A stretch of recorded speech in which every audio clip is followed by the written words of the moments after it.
Welcome to the Inflation Reduction Act webinar, where we will help you understand the electric vehicle and electric vehicle charging incentives that are part of this historic legislation.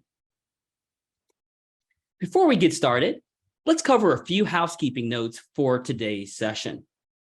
During our time together today, all attendees will be muted. If you'd like to ask a question, we ask that you use the Q&A feature throughout the webinar. We'll try to address as many questions as we possibly can. And don't forget, a copy of this webinar recording and the presentation will be sent to all attendees shortly after the conclusion of today's session. In the interim, if you'd like more information about SemaConnect, we invite you to visit us at semaconnect.com or follow us on LinkedIn for more information. Before I run through the agenda, let's take a brief survey so that we can get a sense for who's joining us on today's session.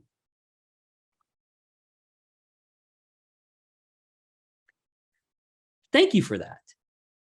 We're super excited to be bringing you some super engaging content on the EV industry, as well as the Inflation Reduction Act. We'll cover the latest trends from an EV market adoption perspective. We'll talk about the three factors that we here at SemaConnect believe are really driving the growth and adoption of EVs. We'll talk a little bit about the change in the vehicle fueling paradigm that's a result of the adoption growth in electric vehicles. We'll cover the Inflation Reduction Act, and we'll help you understand the incentives that are in place for drivers, as well as commercial businesses. We'll talk a little bit about how SemaConnect can help you navigate and get started with EV charging. And finally, we'll conclude with why now is the time to invest in EV charging. Let me quickly introduce to you our speakers for today. My name is Stephen Carroll. I'm the Vice President of Marketing here at SemaConnect. Joining me is Matt Chen. He's our Director of Government Affairs for SemaConnect and the Blink Charging Company. And we also have Silas Roner. He's a Sales Enablement Program Manager here at SemaConnect, and we'll share with you information about how SemaConnect can help you get started. The reason that we're on the call today is we're all part or very interested in the EV charging industry that's driven by the growth in electric vehicles. Unless you've been under a rock lately, you've probably noticed that there are much more electric vehicles on the road today. In fact, the growth projections for electric vehicle adoption just seem to get larger and larger as the time goes by. Today, there are over 2 million electric vehicles on the road. In last quarter, Q1 of 2022, we saw electric vehicles hit 4.6% of all new car sales. The reason that that's exciting is that as the market continues to grow and more people opt to drive electric vehicles, we're moving closer to what's called the chasm, which is part of the technology adoption lifecycle. This is where we move from electric vehicles being a niche or an enthusiast-driven product to squarely in the mainstream. And what we're seeing is that point is approaching faster and faster as time goes on. As a matter of fact, according to a recent Bloomberg study, the US may actually already be at a tipping point that's going to greatly accelerate our journey into full-on adoption of electric vehicles.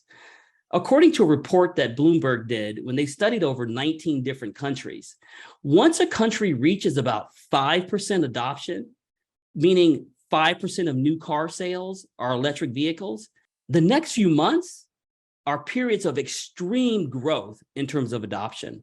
As a matter of fact, according to the study, within a scant few 2 years after hitting that 5% car sales number, countries get to a 25% adoption level. So that means that the US could squarely be at 25% adoption in the year 2025, which is only a few years away.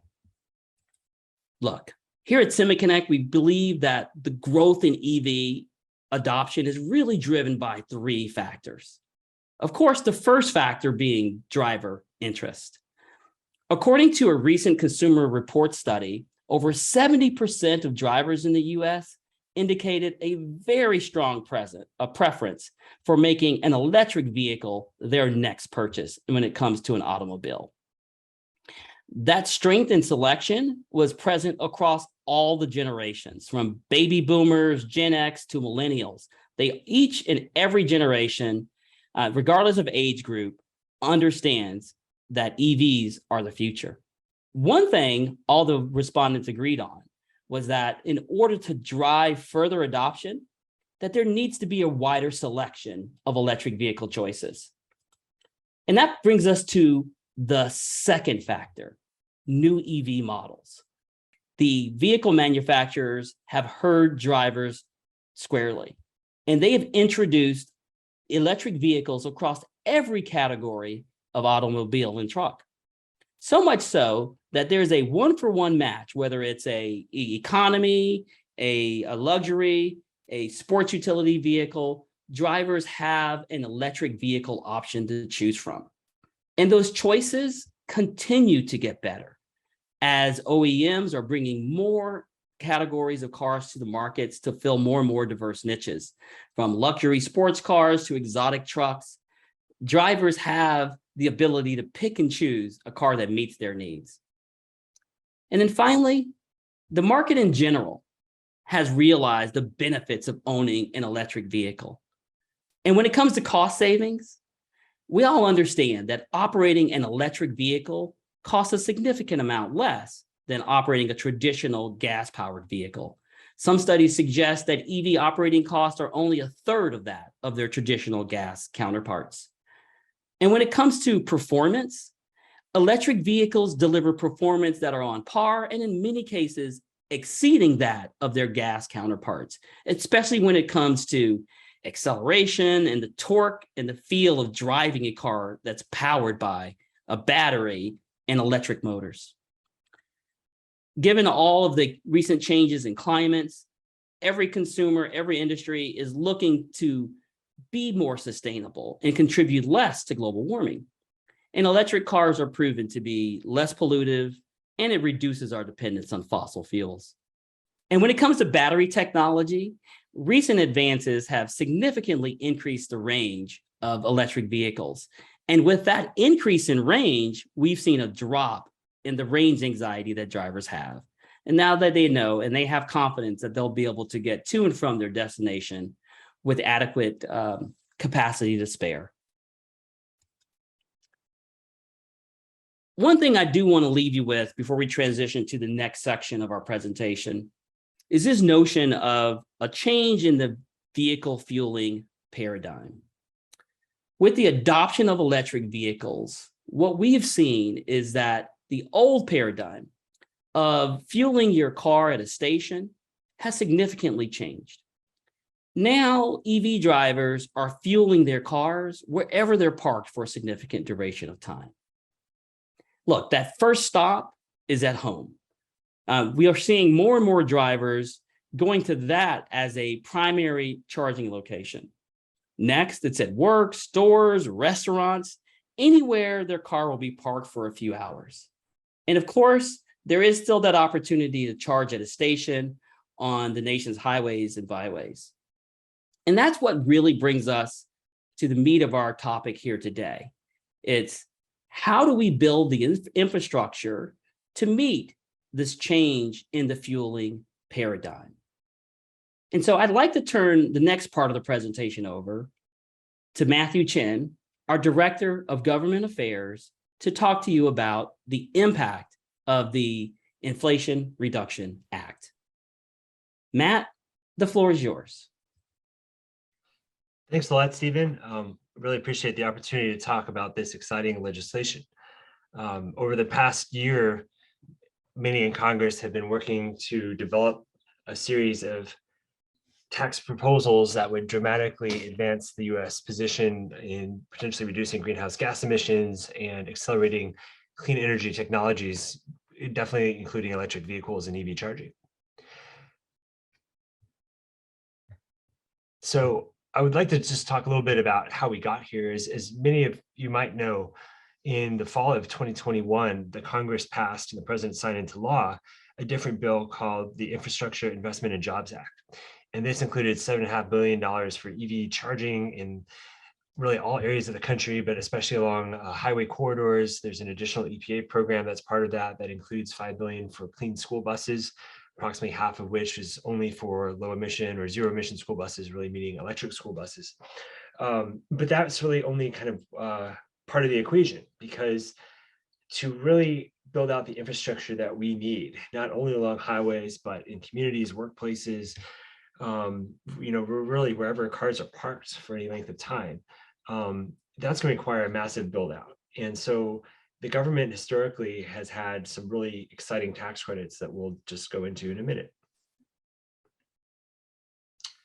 So first, the Inflation Reduction Act really is the largest investment ever from the federal government in clean energy and measures that are really expected to comprise the greatest reduction in greenhouse gas emissions from the US ever. A variety of projections suggest that the US could reduce total greenhouse gas emissions by around 40% below 2005 levels by 2030. And that brings us most of the way to the president's goal of roughly 50% reduction, in line with Paris commitments that were made through a United Nations process. And countries essentially are working together to provide their own proposals without a binding legal framework. And so this set of US commitments is a really significant step towards that goal. So first, I'd like to talk a little bit about electric vehicle incentives for consumers, because you've surely heard of so many different exciting EV models on the market today. And that includes, of course, Tesla and GM and Ford, and many others are really making exciting models that are really bringing new technology to the market. Every single model year, it just gets better and better and more exciting. Many changes have been made, though, to the tax credits that have been on the books for several years, I think even since the George W. Bush administration. The first thing to note is that no longer will there be a limit on the number of cars that can receive the credit on a per manufacturer basis. So previously, manufacturers could only sell about 200,000 cars, specifically electric vehicles, and then at that point, the tax credit would phase out. So what Congress has now done is lift that cap. So starting in 2023, essentially they'll be able to sell as many eligible vehicles under the new tax credit as they want to. This means that many really popular EV models will actually become eligible again. This includes the Nissan Leaf, the Tesla Model 3, and the Chevy Bolt. One other thing to keep in mind too is the price range, and we'll get into this in some more detail, does have an impact on both which consumers can receive the credit and which vehicles are eligible. The Chevy Bolt in particular is well within that limit, and certain varieties of the Leaf and Model 3, we believe, also are. So again, for consumers, there have been some really exciting developments. The first one is that, as before, there's still a federal tax credit of $7,500. But it will actually be available at the point of sale beginning in 2024, which means, especially if you're purchasing a vehicle, you don't have to wait until tax time to file for that credit. You get it really much quicker and more effectively. Additionally, there are some kind of stringent domestic content requirements that Congress added into the legislation. And the background on this is interesting, and it involves geopolitics, and I won't get into all that, but it's essentially to, on the one hand, encourage more manufacturing in the EV supply chain to happen in the United States and in North America, and in some cases for that trade to be with other countries where the United States is a free trade agreement. And so it is really about securing our supply chain and making these materials essentially generated and produced and processed by as many Americans as possible. So gradually, battery components and critical minerals will have to come from countries that the US has these trade agreements with. That's, of course, Canada, Mexico, and others.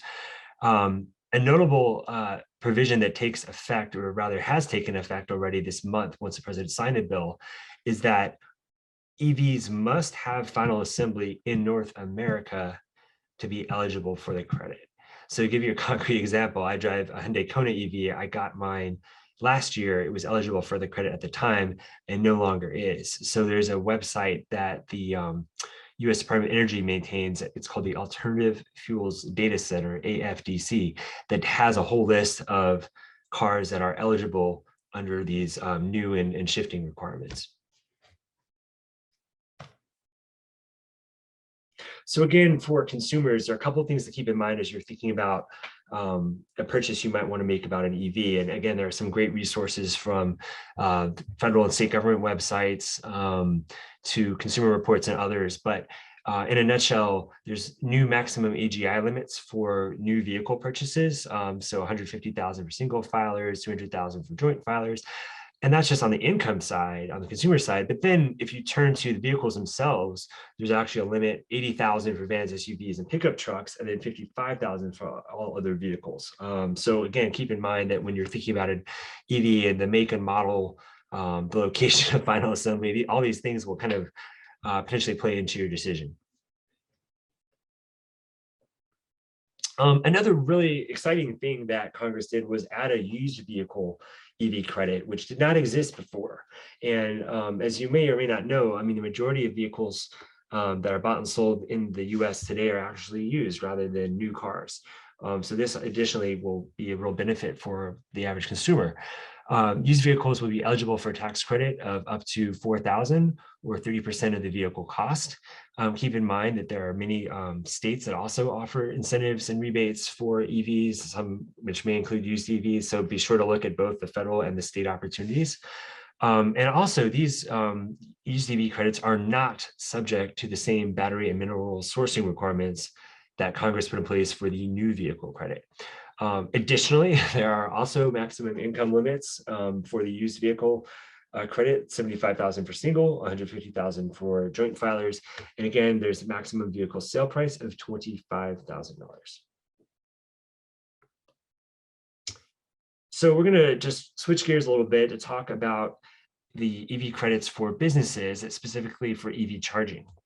And it's really important to note that because of changes that Congress has made, you really want to act now within the next couple of months, really ideally before December, to consider what your EV charging needs are to work with your driver community and other property stakeholders, because what Congress has done is extend and renew the tax credit that was in place until the end of 2021. So it's now active again.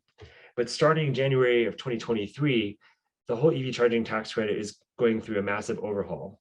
And so if you act now, you benefit from a much more streamlined, much more clear, much less restrictive tax credit. So what we have now until December 31st, again, is the extension of the previous credit of up to 30% of $30,000 per property or per location. And that credit, again, includes the cost of the station and covers installation. And this credit is retroactive to January 1st. And again, this doesn't have strings attached. So there's strongly encourage you to really act now. And again, before diving into the changes that Congress made, it's worth noting that to receive the credit as it exists today, stations must be placed into service before the end of this calendar year. So what did Congress do? Beginning January 1st next year, there will be a base credit of 6% for alternative fuel stations, specifically EV charging stations, and that is up to $100,000 per individual station. The previous credit was per location or per property, and starting January 2023, that will now go to $100,000. So it's a pretty significant increase on the monetary level. And then it also moves from just a location to per individual charging station. So depending on if you're operating a fleet and you need, several level 2 EV chargers plus some DCFC chargers, the value of the credit can potentially be higher because this is applied per individual station. However, to receive the full credit, you have to meet certain federal requirements around prevailing wage and apprenticeships. We'll go into a little more detail on that. The other thing is that Congress also made the credit from 2023 eligible only in what is called a designated census tract area. So what this really means is that the credit will be applicable in areas where the poverty rate is around, or at least 20%, or in non-metro areas where the median family income is less than or equal to 80% of the statewide median. And then in a metro area, the median family income is less than or equal to 80% of the metro area median. So you can see on this map here provided from a US Treasury website that there are certain areas where the credit will still be applicable, but it is going to be much more restrictive than what you can do today. So getting in a little bit into the wage and apprenticeship requirements. So again, as we were saying before, there's a base rate of 6%, and then multiply that times 5, you can get the maximum 30%, again, if the wage and apprenticeship requirements are met. What this means is when you're installing the stations, you have to ensure that the work is done using prevailing wage during the installation, and then that qualified apprentices perform no less than certain percentages of the total hours in the project. For example, 10% for projects beginning in 2022. And my understanding is additionally that there's a certain period in which a good faith effort can be made to bring on apprentices to do this work. And then if it, for whatever reason that is not met, then companies can then certify that they made a good faith effort to comply with that requirement. So there are a couple of different scenarios to look at of how this can play out. The first one, and again, this is really the easiest one, is the credit as it exists today through December 31st. If you're a business and you want to install 10 level 2 charging stations and you want an additional DC fast charging station, which again is a much faster charging experience at a higher cost, and you look at your hardware cost of $115,000, installation cost estimate of $80,000, the total project cost of just under $200,000. So you can see how the incentive is capped at 30%. So the business would ultimately receive a tax credit of 30%. Of course, costs will vary greatly depending on your specific project. And we highly recommend you talk again to stakeholders, whether it's your local utility or others, to really understand what additional factors you have to take into consideration. So starting January 2023, this is the base rate for the incentive scenario. Let's say you're a business installing the same number of stations and you are in an eligible census tract, but do not meet, for whatever reason, the wage and apprenticeship requirements. So long as you only seek to get that 6% and you have a similar cost structure here, you're looking at roughly $11,700 in potential incentive savings.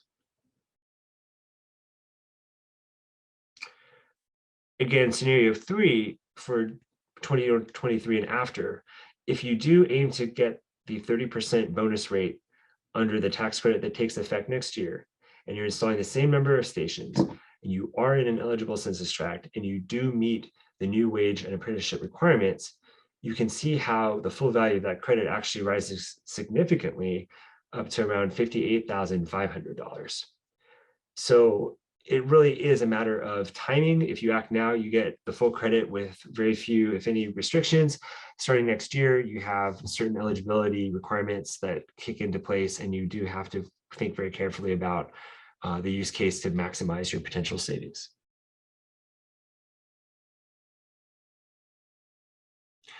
Ultimately, looking at the different scenarios, it does make a lot of sense to act now, but if you don't, you do, again, if you meet the requirements, you can get up to that 58,000 based on this scenario that we discussed. Thanks, Matt. Thanks for breaking that down for our audience today. Look, I'd like to turn the next part of our presentation for our time today over to Silas Rohner. Silas, the floor is yours. Thank you, Stephen and Matthew, for all the awesome information. Now that you've learned about the EV industry and the recent Inflation Reduction Act, I would like to take a few moments to talk about SemaConnect and our charging solutions. At SemaConnect, we see ourselves as pioneers in the EV charging industry. Our goal is to accelerate the electrification of transportation by providing smart, innovative, and cost-effective EV charging solutions. Currently, we have over 13,000 charging stations throughout North America, We provide over 1 million charging sessions per year and have 150,000 users on our smart network management platform. As the newest member of the Blink Charging family, we are looking forward to a greener future and will soon be shipping our products worldwide. SemaConnect serves several industries, including commercial, multifamily, and many others. Companies such as Greystar, CBRE, and Marriott utilize our charging stations across the US to service many of their tenants. Our Level 2 product portfolio has a solution for every charging situation. Our most affordable Series 4 station is designed for residential applications. This station connects to your in-home Wi-Fi and can be hardwired or plug into a standard 1450 appliance outlet. The Series 5 takes that a step further and is designed for condo communities with dedicated parking spaces. This allows communities to provide EV charging for their owners while recouping the cost of the electricity used. The Series 5 is a 30-amp charger and connects via 4G LTE. The Series 6 is our most popular charging station and is an all-around great solution. It's perfect for shared multifamily parking, commercial, retail, and even workplace charging. The Series 6 is known for the large LED indicator, which provides charging info to users and property owners. The Series 6 is also a 30-amp charger, and just like the Series 5, connects to the network via 4G LTE. The Series 7 Elite and Elite Plus are our first dual port charging stations and are quickly becoming our top selling stations. The Series 7 Elite has all the features of the Series 6 while adding a second port, a larger display, and a higher power availability option. The Series 7 can be configured up to 48 amps, while the Series 7 Plus can deliver up to 80 amps to modern EVs. Finally, we have our newest and most premium Series 8 Pro charging station, bringing all of the features and power capabilities of the Series 7 Elite and 7 Elite Plus. The Series 8 Pro and Pro Plus include a much larger color display and an optional credit card reader. Our stations all have an at-a-glance LED status indicator, a sleek, compact, and rugged form factor that is rated for all outdoor climates. They all include wireless 4G LTE technology for connecting to the SemaConnect network platform, which allows you to capture revenue and do many more things we'll discuss. Our stations can be activated using a smartphone, smart card, or a credit card in the Series 8 with the optional credit card reader. Finally, all of our products are ENERGY STAR certified. The SemaConnect network is designed to support our station owners and our EV driving customers. As a station owner, you can manage every aspect of your charging station by creating member groups, setting custom price plans, and even running reports to view usage and sustainability. EV drivers enjoy benefits such as interoperability with PlugShare and ChargeHub, mapping tools to assist in finding public stations, personalized reports, and the ability to monitor and control their charging sessions. As mentioned on the previous slide, station owners can view detailed reports, including transaction history, revenue, utilization, sustainability, and more. At SemaConnect, our goal is to simplify the EV charging process. We handle driver payments, notifications, and provide 24-hour support for you and your customers. Our stations require zero scheduled maintenance and all include a 1-year full replacement warranty for your peace of mind. Finally, we make it easy to become a SemaConnect customer by providing many purchasing options. Outside of the standard outright purchase, we offer leasing, charging as a service, and a new SemaConnect owned model. Work with your local territory sales manager to find which model best fits your budget and needs. To recap today's presentation, the Inflation Reduction Act is the perfect opportunity to install charging stations on your property in the most cost-effective way possible. Our premium charging station lineup requires zero maintenance, include a full replacement warranty, and have an around-the-clock support team. They're also easily installed by any electrician of your choice. Finally, your local SemaConnect territory sales manager is ready to answer any questions you have and design the best solution for your needs. Thank you, Silas. And thank you, Matt, for providing such great information to our audience today. We've had several questions come in, and I hope we have time to get to the most of them. Matt, I think you're going to have your hand full here today. So, Matt, the first question is for you. I think you mentioned this during the presentation, but one of the questions that came in is where can we find the list of vehicles that are eligible for the driver tax credit? Thanks, Stephen. So yeah, there's a list that the Department of Energy has posted publicly at the Alternative Fuels Data Center, and I've tried dropping it into the chat as well. But if you go to the tab that says Laws and Incentives at the afdc.energy.gov website, there will be a whole list of vehicles that are eligible. Okay. So here's another question about the applicability of the credits for vehicles. I'm going to try to summarize here. So are the credits that go to drivers that are limited to the purchase price? So is it an all or nothing thing? If the cost of the vehicle is a little bit more than what the limit is, do you get a partial credit or do you get no credit?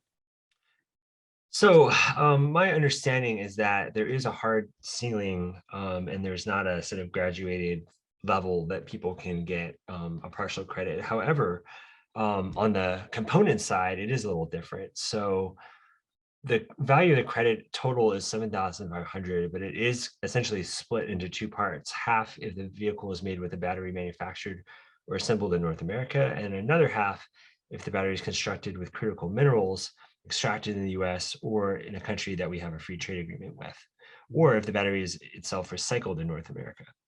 So it's going to depend a bit on how well the manufacturers themselves of the vehicles and the dealers kind of explain this, I think, for consumers. The other kind of tricky thing is that these two requirements phase in over time.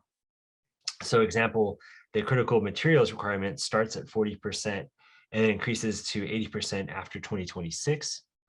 On the battery side, the requirement starts at 50% and increases to 100% after 2028. So again, the auto OEMs and dealers will have to communicate very clearly so that the consumers understand which vehicles continue to meet the federal requirements over time. Okay, perfect. Look, there are lots of questions here. Let's see if I can get to one that's on the commercial side. Oh, so here's a question. Is there a streamlined process, or how do businesses apply for the commercial tax credit? Well, thanks, Stephen. I'm happy to comment a little bit, and then we can turn it over to Salas for additional insights. But so keep in mind that the IRS issues a form. It's actually a form 8911 for alternative fuel vehicle refueling property credit, and so that form I think will be updated if it hasn't been already to reflect the passage of the Inflation Reduction Act. And it's a pretty basic one-page form that gets downloaded, from the IRS website and filled out, and it's just the normal kind of, as I understand it, tax application, or submittal process that occurs in the spring. So Silas, I'm sure SemaConnect can help customers figure that out, right? Yeah, absolutely, Stephen. So while working with your local territory sales manager or even the customer success manager in your area, we can make sure that all of the documentation is filled out properly and that gets handled exactly as it needs to make you qualify for that. Okay, perfect. Matt, here's another question for you. Let's see, there was a map shown that showed the census tract areas. How do customers or people that are interested in starting projects figure out if they're in a census tract that qualifies? Thanks, Stephen. There's a website from the U.S. Treasury Department called cdfifund.gov/CIMS3. And it's a mapping tool that can be used to see which different federal eligibility requirements will apply for the tax credit. And it is a pretty good tool because you can zoom in based on address and I think zip code. And that's probably the easiest way to go. But if you do have technical questions, I would recommend reaching out either to the US DOE's Alternative Fuel Data Center or else to the Treasury technical team for additional assistance. All right, Matt. So look, if I'm like the audience members today, I was trying to busily write down that website. What's that site again? Yeah, absolutely. So it's the US Department of the Treasury, and it's called the Community Development Financial Institutions Fund. And the actual website is www.cdfifund.gov/CIMS3. Oh, wow. Got it. Look, we'll make sure we'll get that website to all the attendees. Thank you for that. Look, I know you've answered a lot of questions, but I got one more question for you. All the questions that have been submitted here. So you talked a lot about the wage and the apprentice requirements. How can a project owner understand that and make sure that they're getting the full credit, the full 30% credit? Sure. So, I mean, there are a couple of potential ways to go here, but I mean, for one, I would recommend going to the Department of Labor website for kind of general information. There's quite a bit of information on there about what prevailing wage will mean for these programs. And I think beyond that, additionally, as you think about working with specific labor providers, certainly you can talk to those that specialize in EV charging and complicated electrical systems. And of course, the International Brotherhood of Electrical Workers and others are well known for that. So I think, again, starting with government on the one hand, and then the actual providers on the other hand would be the way to go. Okay. Well, thank you for that.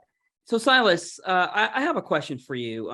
Looks like one of our attendees is planning a project and they're trying to get a ballpark for typical installation costs for L2 chargers.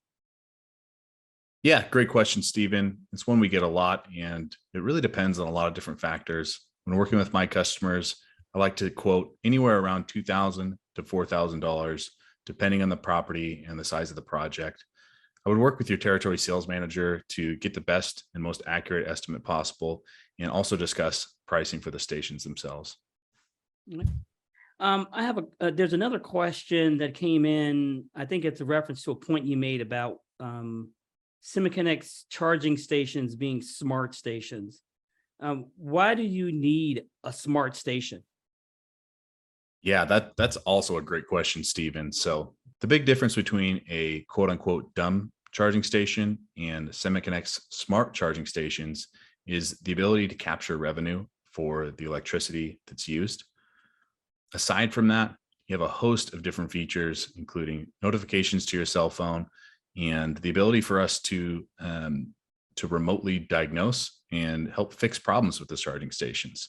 So not only does it make it a much more, not only does it make it a revenue generator for your property, but it gives the stations longevity going into the future to ensure that they're up to date and able to work with the most recent and newest EVs.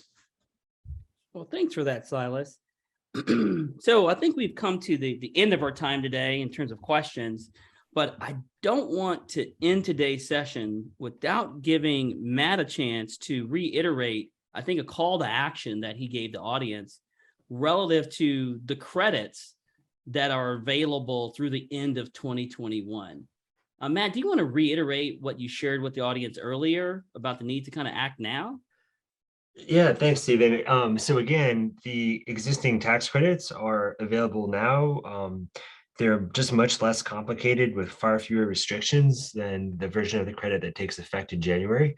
So long as you act quickly and have stations into service by the end of the year, you can get that really unrestricted 30% credit today. And Stephen, one other thing that's worth noting that happened recently, in addition to the Inflation Reduction Act, is that the California Air Resources Board, which is in charge of air quality in the state, voted to essentially ban the sale of new internal combustion engine vehicles by 2035.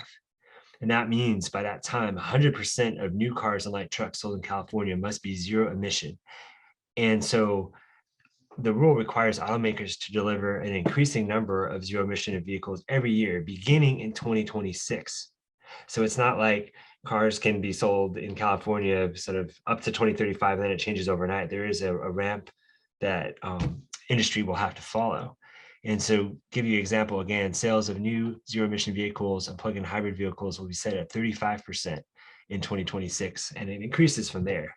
So again, the EV revolution is underway. It's happening, and the role of government in shaping this future is very much something that we're all seeing. Well, great. Thanks for that, Matt. Look, I mean, I think from today's session, I think the audience can see that the time is now, right, to take advantage of the various incentives to help defray the cost of building out the infrastructure and providing electric vehicle charging to your locations. And for drivers as well, to take advantage of the programs in place that the government has developed to help continue to drive the adoption and transition to electrical powered transportation. So with that, I would like to thank the audience for their time today, for sharing their questions and connecting with us on this topic. If you'd like to learn more about SemaConnect, I would invite you to visit our website at semaconnect.com and be sure to follow us on LinkedIn, where we continue to share thought leadership, insight, and information as our industry continues to grow and evolve. So thank you again, and have a good rest of the day.